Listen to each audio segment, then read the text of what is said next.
భక్తి నీరాజనానికి స్వాగతం. ఓం నాగరాజాయ నమః. ప్రార్థయామి నమస్కరోమి. జంతువులను పూజించడం భారత సనాతన సాంప్రదాయంగా వస్తున్న ఆచారం. కారణం, సమస్త జీవకోటిలోనూ ఈశ్వరుడు ఉన్నాడని విశ్వసిస్తారు.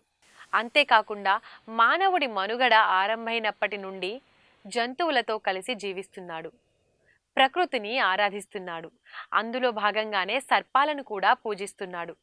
వేదాల్లో నాగపూజ కనిపించకున్నా సంహితాల్లో, బ్రాహ్మణాల్లో మాత్రం దీని ప్రసక్తి వస్తుంది. నాగుపామును నాగరాజుగా, నాగదేవతగా పూజిస్తారు. ముఖ్యంగా దీపావళి అమావాస్య తర్వాత వచ్చే కార్తీక శుద్ధ చవితి నాడు నాగుపాములను కొలుస్తారు. దీన్నే నాగుల చవితి అని అంటారు. తెలుగు రాష్ట్రాల్లో ఎంతో ప్రాముఖ్యత కలిగిన నాగుల చవితి విశిష్టత గురించి ఇప్పుడు తెలుసుకుందాం. నాగుల చవితి రోజున గ్రామీణ ప్రాంతాల్లో సందడి వాతావరణం కనిపిస్తుంది. ఈ పండుగ రోజున ఊరిలో దేవాలయాల్లో పాము పుట్టల్లో లేదా ఊరి బయట ఉన్న పాము పుట్టల్లో పాలు పోసి ప్రత్యేక పూజలు చేస్తారు. పుట్టలో పాలు పోయడం అనేది అనాదిగా వస్తున్న ఆచారం. పట్టణ నగర ప్రాంతాల్లో కంటే గ్రామీణ ప్రాంతాల్లో నాగుల చవితి సందడి ఎక్కువగా ఉంటుంది. చవితి నాడు సర్పాలను పూజిస్తే సర్వరోగాలు, వైవాహిక జీవితంలో దోషాలు, గర్భదోషాలు పోయి ఆరోగ్యవంతులవుతారని భక్తులు విశ్వసిస్తారు.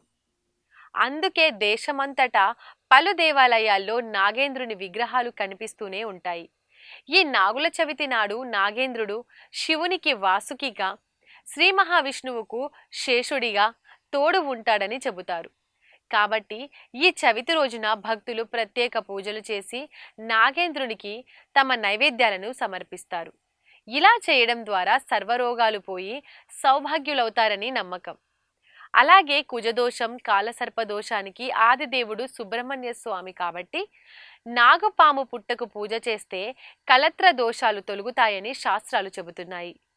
మన దేశంలో ఒక్కో చోట ఒక్కో విధంగా నాగుల చవితిని జరుపుకుంటారు. తెల్లవారుజాము నుండే భక్తుల హడావిడి మొదలవుతుంది. కొన్ని ప్రాంతాల వారు దీపావళి అమావాస్య తర్వాత వచ్చే కార్తీక శుద్ధ చతుర్దశి నాగుల చవితి పండుగగా జరుపుకుంటారు. కొందరు శ్రావణ శుద్ధ చతుర్థి నాడు జరుపుకుంటారు. ఈ ఫెస్టివల్ రైతులకు కూడా ఎంతో మేలును చేకూరుతుంది. ఎందుకంటే పాములు భూమి అంతర్భాగమునందు నివసిస్తూ భూసారాన్ని కాపాడే ప్రాణులుగా, సమస్త జీవకోటికి నీటిని ప్రసాదించే దేవతలుగా కీర్తించబడుతున్నాయి. ఇవి పంటలను నాశనం చేసే క్రిమి కీటకాదులను తింటూ పరోక్షంగా రైతుకు పంట నష్టం కలగకుండా చేస్తాయట. అలా ప్రకృతి పరంగా అవి మనకు ఎంతో సహాయపడుతూ ఉంటాయి. మన పురాణాల్లో కూడా నాగుల చవితి గురించి ఎన్నో కథలు ఉన్నాయి. ఎవరైనా పుట్టకు కోడిగుడ్డు సమర్పించాలనుకునేవారు పుట్టపై పెట్టాలి తప్ప పుట్ట రంధ్రాలలో వేయకూడదు.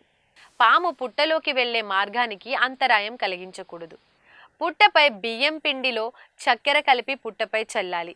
దీని వలన పుట్టను అభివృద్ధి చేసే చీమలకు ఆహారం సమృద్ధిగా లభించడం వలన పుట్ట మరింత పెరుగుతుంది. ఆ పుణ్యఫలంలో సంసారం అభివృద్ధి చెందుతుంది.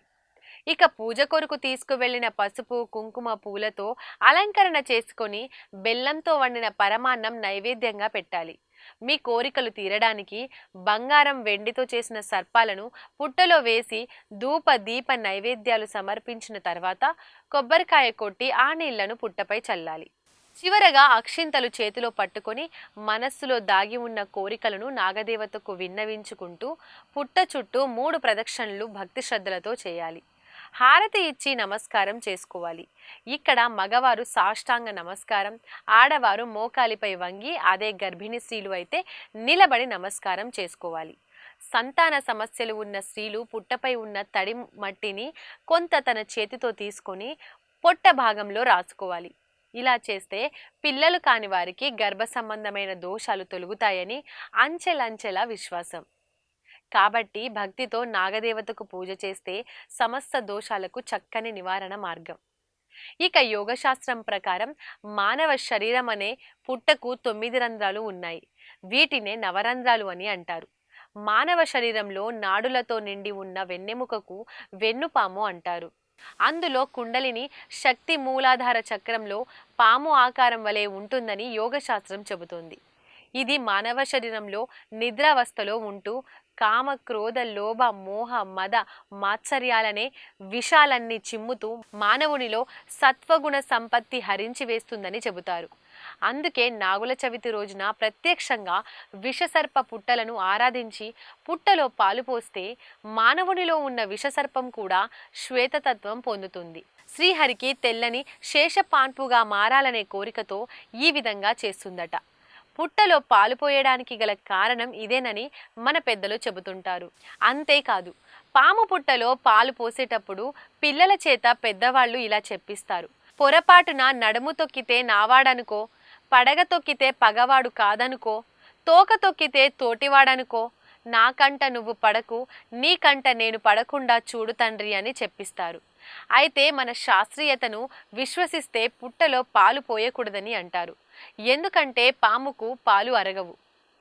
పుట్టకు పాలు పోయాలనుకునేవారు పుట్ట దగ్గర ఓ మట్టి పాత్రను ఉంచి అందులో పాలు పోయాలి.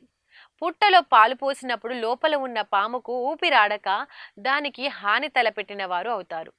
అలాగే పాము విగ్రహాలకు మాత్రం పాలతో అభిషేకం చేయవచ్చు. సాంప్రదాయంగా వస్తున్న ఈ ఆచారాన్ని పుణ్యకార్యం కోసం ఉపయోగిస్తే అందరికీ మంచే జరుగుతుంది. సర్వే జన సుఖినో భవంతు.